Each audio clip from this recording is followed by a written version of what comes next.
Assalamualaikum warahmatullahi wabarakatuh dan salam sejahtera untuk kita semua. Kembali lagi di minggu ke-11 untuk mata kuliah tata guna dan pengembangan lahan. Adapun materi pada minggu ke-11 ini ialah standar pemetaan penutupan lahan.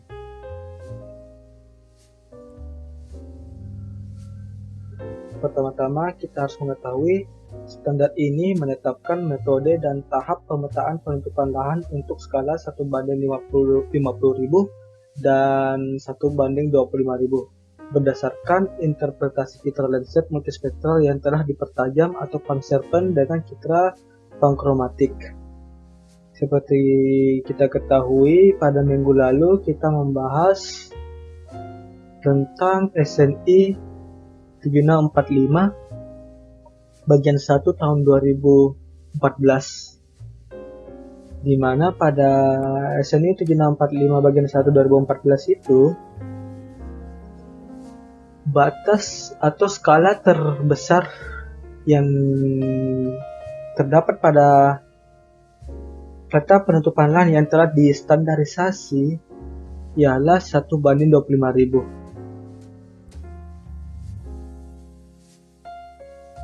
Untuk standar tahap pemetaan penutupan lahan, itu garis besarnya itu di sini kita lihat ada 8 tahap. Pertama ialah penyiapan data, selanjutnya ialah koreksi citra dan penyusunan warna komposit, dan interpretasi awal. Koreksi citra dan penyusunan komposit warna itu berada pada penyiapan data. Selanjutnya ialah interpretasi awal, kemudian penyiapan kerja lapangan. Selanjutnya setelah itu ialah kerja lapangan dan analisis data lapangan dan reinterpretasi. Kemudian uji akurasi, dan terakhir ialah visualisasi kartografis dan 3 dimensi dari peta penutupan lahan yang kita buat. Akan tetapi di sini saya hanya akan menunjukkan proses untuk tahap pemetaan penutupan lahan. Semestinya jika kita memiliki kondisi yang normal, memiliki kondisi perkuliahan yang normal, kita akan langsung praktikum bagaimana cara untuk pemetaan penutupan lahan. Tetapi karena kondisi adanya COVID-19 ini, maka kita ubah proses mengajar kita.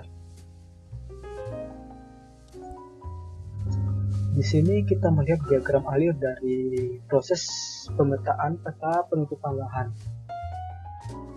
Kita harus mengetahui dasarnya mengapa peta penutupan lahan itu diperlukan, ialah karena kebutuhan pemetaan penutupan lahan ini berguna untuk berbagai aplikasi kajian di Indonesia. Contohnya untuk kajian bencana. Kemudian minggu lalu juga kita jelaskan bahwa sebenarnya peta penutupan lahan pada RT/RW itu merupakan peta tematik dasar. Oleh karena itu, mengapa peta penutupan lahan harus dilakukan? Selanjutnya ialah spesifikasi skala pemetaan dan jenis citra pengenalan jauh yang digunakan itu akan masuk pada proses penyiapan data citra dan data spasial. Di sini kita lihat selanjutnya ialah data mentah citra siap diproses lebih lanjut. Mengapa di sini dikatakan data mentah? Dikarenakan pada data citra pengenalan jauh itu kita mengetahui bahwa ada noise ketika sinar matahari sebelum sampai pada objek permukaan bumi. Di situ ada proses melewati lapisan atmosferik bumi. Pada lapisan atmosferik bumi itu terdapat banyak noise di dalamnya. Noise inilah nanti yang dihilangkan ketika proses koreksi radiometrik. Selanjutnya pada proses koreksi ini juga terdapat koreksi geometrik, sehingga sistem proyeksinya itu akan diperbaiki. Tahap selanjutnya ialah di sini terbagi atas dua, yaitu citra siap diinterpretasi visual dan citra siap diproses secara digital. Untuk interpretasi visual itu bisa digunakan komposit pada citra satelit. Misalnya kalian pada waktu mata kuliah semester 2 kemarin, pada semester 2 ya benar, pada mata kuliah kartografi dan penginderaan jauh, semestinya kalian sudah mengetahui proses komposit data dari citra satelit. Selanjutnya untuk proses digital itu ada proses transformasi spektral. Di sini kita menggunakan transformation index vegetasi, bisa menggunakan NDVI, normalization differential vegetation index, bisa menggunakan indeks vegetasi lainnya. Selanjutnya ialah tahap melakukan digitasi. Setelah melakukan digitasi ialah kita melakukan persiapan kerja lapangan, kemudian kerja lapangan. Kemudian di kerja lapangan ini terbagi dua, yaitu mengambil sampel reinterpretasi, kemudian mengambil sampel akurasi. Selanjutnya analisis data lapangan. Terakhir ialah setelah data di lapangan itu kita perbaiki, yang dimana proses reinterpretasi, sehingga akan menghasilkan data penutupan lahan hasil reinterpretasi. Kemudian uji akurasi, dan tahap terakhir ialah visualisasi kartografis.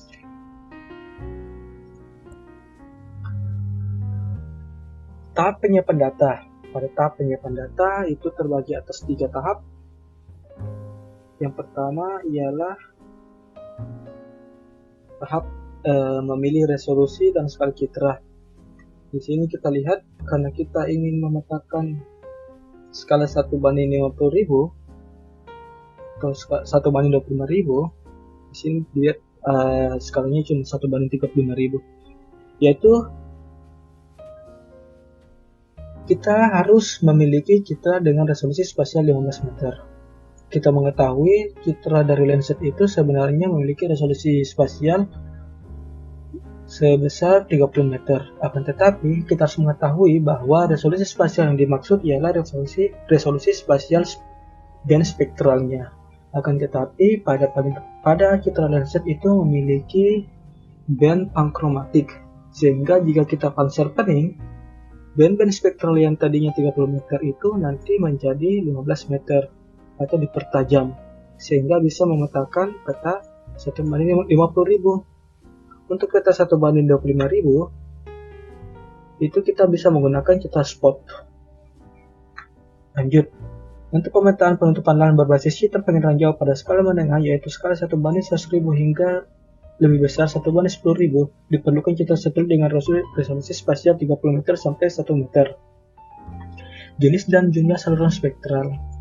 Saluran spektral adalah wilayah spektral panjang gelombang yang digunakan untuk penginderaan jauh dengan lebar spektrum tertentu.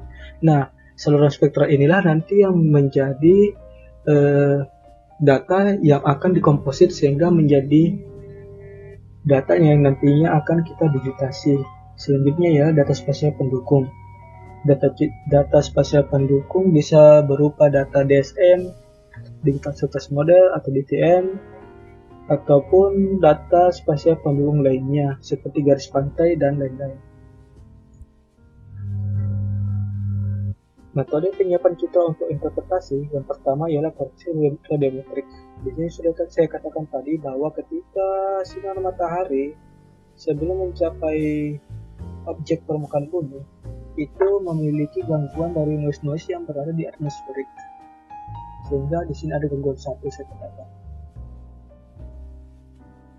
Setelah itu terus kemudian sampai di permukaan bumi dipantulkan. Nah, setelah dipantulkan, sinar matahari yang dipantulkan oleh objek itu akan melalui lapisan atmosferik lagi. Nah, di sini ada gangguan kedua lagi, dan selanjutnya diterima oleh satelit. Koreksi radiometrik ini adalah koreksi yang menghilangkan gangguan ini. Selanjutnya ialah koreksi geometri. Koreksi geometrik ini ialah sistem proyeksi atau koreksi dari sistem proyeksinya. Biasa kita sebut sebagai geoprocessing. Tinggal memasukkan koordinat-koordinat yang lebih detail, yang lebih baik pada citra. Selanjutnya ialah penyusunan citra komposit warna. Dari spektral yang dimiliki oleh sebuah citra satelit itu kita gabungkan sehingga akan menjadi komposit. Terserah ingin menggunakan true color composite, ingin menggunakan standar false color composite, atau ingin menggunakan false color composite, gak masalah. Yang jelasnya itu akan membantu proses digitasi oleh operator. Kemudian penyusunan citra komposit warna melalui Panserpening. Seperti yang saya katakan tadi, Panserpening ialah proses penajaman citra dengan menggunakan band pankromatik. Di sini kita lihat citranya agak kabur ketika proses Panserpening. Ini citra yang belum proses Panserpening. Ini citra pankromatik. Ini tambah ini akan menghasilkan citra yang lebih detail. Modelnya ialah model untuk mencapai ini disebut model Panserpening citra. Tahap selanjutnya ialah interpretasi awal. Interpretasi awal ini yang pertama, penentuan minimum mapping unit. Penentuan mapping unit ini itu harus didiskusikan oleh setiap operator. Misalnya seberapa besar objek lahan pertanian yang kita digitasi, seberapa besar objek terkecil untuk kebun campuran yang kita digitasi. Jangan sampai setiap operator itu memiliki pandangan unit atau objek terkecil yang berbeda-beda untuk didigitasi. Maka harus ada persamaan persepsi untuk minimum mapping unitnya. Selanjutnya ialah tampilan citra dan perbesaran pada layar monitor untuk digitasi. Misalnya kita ingin memetakan 1:50.000. Jadi jika kita zoom pada ArcGIS-nya, itu kita zoom dengan perbesaran 3 kali. Jadi misalnya 50.000 di sini, maka yang batas maksimum kita zoom pada ArcGIS itu ialah 1:17.500 seperti itu, atau 1:17.000 bisa.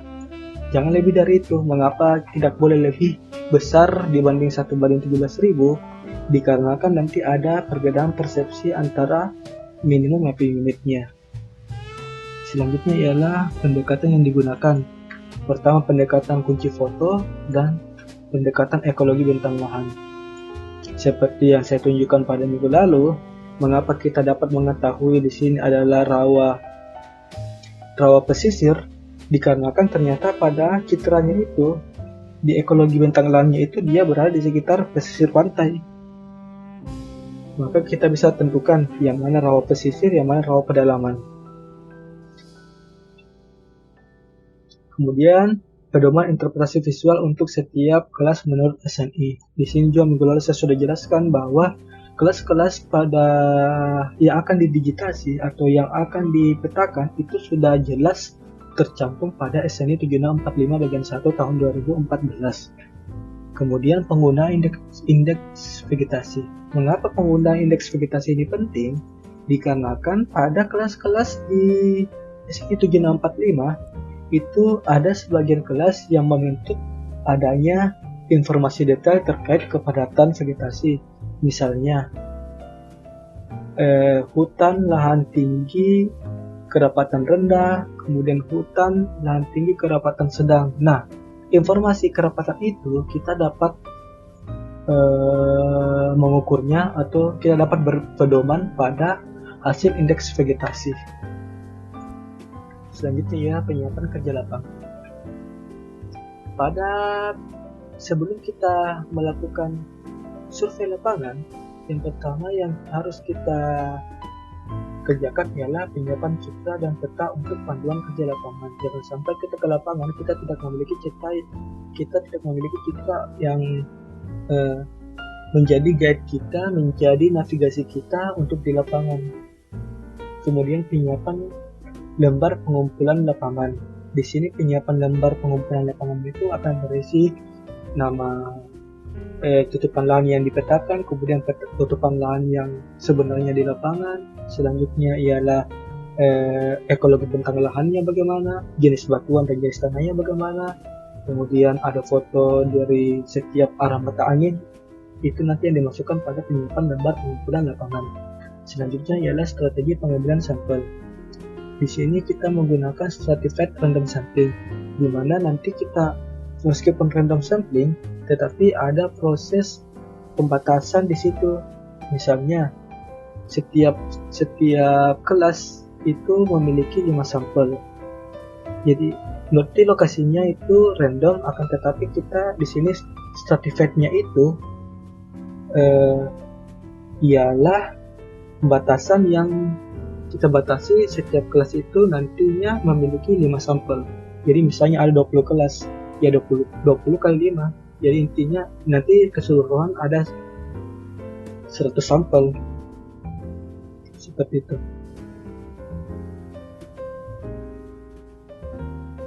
Selanjutnya ialah penentuan jumlah sampel. Kalian bisa menggunakan rumus ini. Jumlah sampel penyusunan reinterpretasi itu jumlah populasi, dan hal ini ialah jumlah poligon hasil interpretasi, kemudian dibagi 1 tambah jumlah poligon dikali tingkat toleransi. Di sini kita menggunakan 0,5 dipangkatkan 2. Jadi hasil jumlah sampel yang harus kita dapatkan itu harus mewakili setiap dari bentukan lahannya. Ini contoh untuk citra dan peta panduan kerja lapangan dan saluran sampel. Di sini peta resolusi tingginya, kemudian ada lokasi sampelnya. Nah, lokasi sampel inilah mengapa di sini kalian lihat lokasi titik-titik sampelnya berdekatan. Di sini titik-titik sampelnya berdekatan. Ini menandakan pada daerah tersebut yang dipetakan oleh operator itu memiliki keberagaman klasifikasi yang banyak dibanding di sini. Di sini keberagaman klasifikasinya lebih rendah dibanding daerah sini. Oleh karena itu, sampel di sini lebih banyak dan berdekatan dibanding daerah sini. Selanjutnya, yang di sebelah kanan ini, data yang disiapkan ialah peta navigasi sampel reinterpretasi juga. Di sini kita lihat peta navigasinya ada peta jalan. Ini yang sangat penting. Pada peta navigasi itu harus ada peta jalan. Selanjutnya di sini mengapa citranya itu menggunakan citra komposit?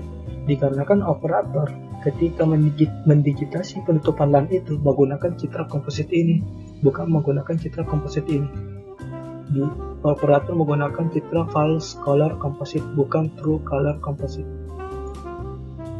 Kemudian peta navigasi sampel uji akurasi. Jadi ada 2 ya, ada sampel untuk reinterpretasi, ada peta navigasi sampel untuk uji akurasi. Untuk sampel reinterpretasi yang sebelumnya itu berbeda lokasinya dengan sampel uji akurasi, dan sebaiknya orang yang melakukan atau surveyor yang melakukan uji akurasi ini berbeda dengan surveyor yang melakukan pengambilan sampel pada reinterpretasi.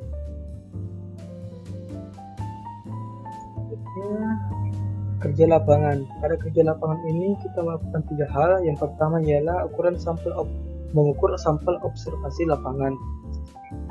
Di sini mengukur sampel observasi lapangan nanti itu ada caranya, bukan sampel titik akan tetapi sampel poligon.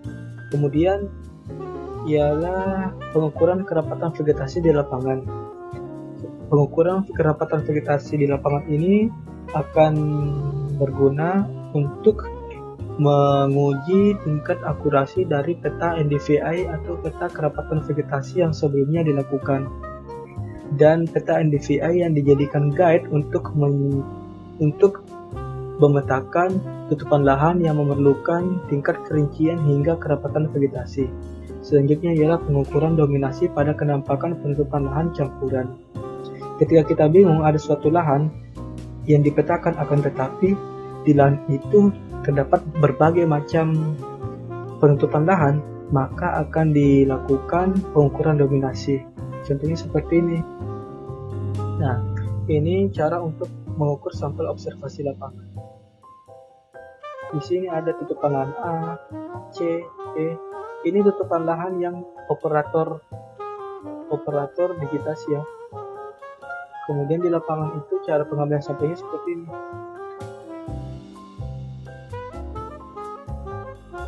Sesuai dengan ketika sampelnya itu besar atau ketika tutupan lahan yang didigitasi itu besar, usahakan juga sampelnya besar. Ketika tutupan lahan yang didigitasi itu kecil, usahakan juga sampelnya kecil. Selanjutnya ialah pengukuran kerapatan vegetasi di lapangan. Prosesnya itu seperti ini, menggunakan fish eye.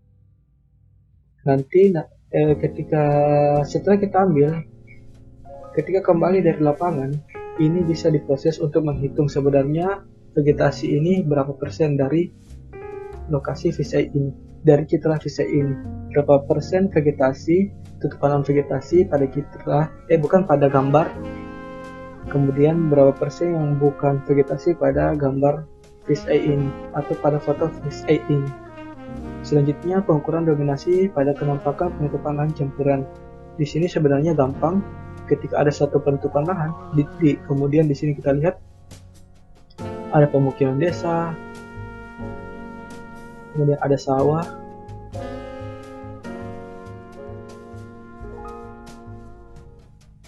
sini ada pemukiman desa,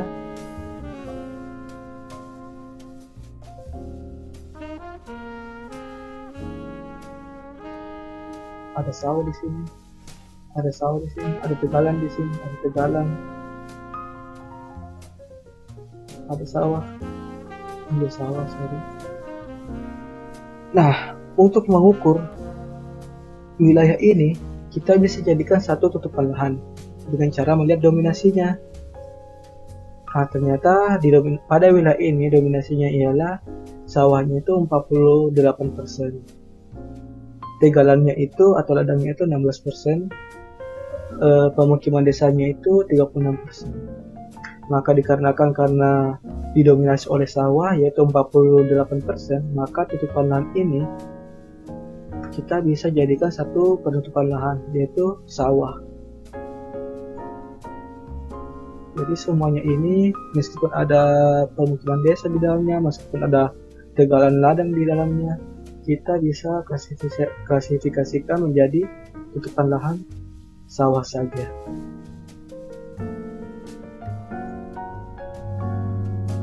Kemudian selanjutnya ialah analisis data lapangan dan reinterpretasi. Di sini prosesnya ada 3. Yang pertama ialah analisis data lapangan, mengkorelasikan data lapangan dan data citra, yaitu analisis data lapangan meliputi analisis data pengukuran kerapatan vegetasi di lapangan untuk dikorelasikan dengan nilai spektral citra, serta kemudian dijelaskan untuk menjadi atribut poligon hutan.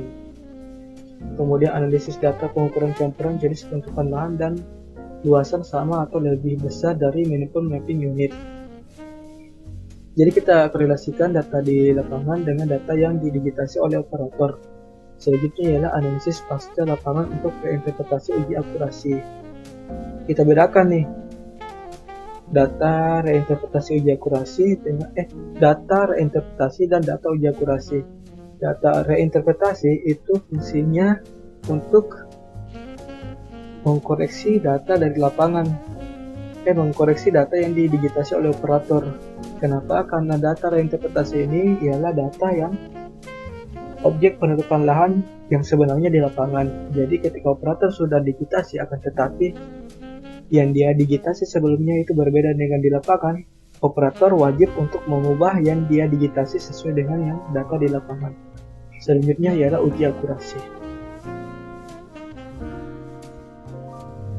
Untuk proses rekapnya, seperti saya katakan tadi, pada proses rekap itu terbagi atas beberapa informasi di dalamnya. Yang pertama ialah nama sampel, kemudian koordinat, kemudian penggunaan lahan yang diinterpretasi oleh operator atau digitasi, kemudian ada penggunaan lahan di lapangan yang sebenarnya. Selanjutnya ialah bentang lahan. Di sini ada bentang lahannya, misalnya teras pantai atau misalnya dia berada pada dataran banjir, atau misalnya ada dia di daerah rawa. Kemudian jenis batuannya juga harus diketahui. Kemudian jenis tanahnya. Mengapa jenis batuan dan tanah harus diketahui? Karena seperti pada pembahasan minggu ke-9, salah satu unsur penyusun dari penggunaan lahan ialah lapisan tanahnya. Lapisan tanah dan lapisan batuan. Mengapa? Karena lapisan tanah dan lapisan batuan itu mempengaruhi objek yang berada di atasnya.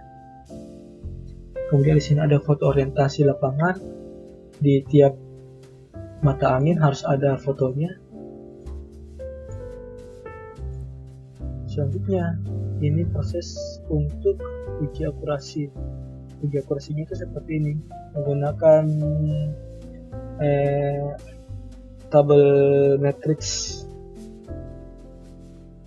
Sini ada total baris, kemudian total kolom, kemudian hasilnya ialah jumlah total interpretasi benar bagi jumlah total sampel dikali 100%, hasilnya seperti ini.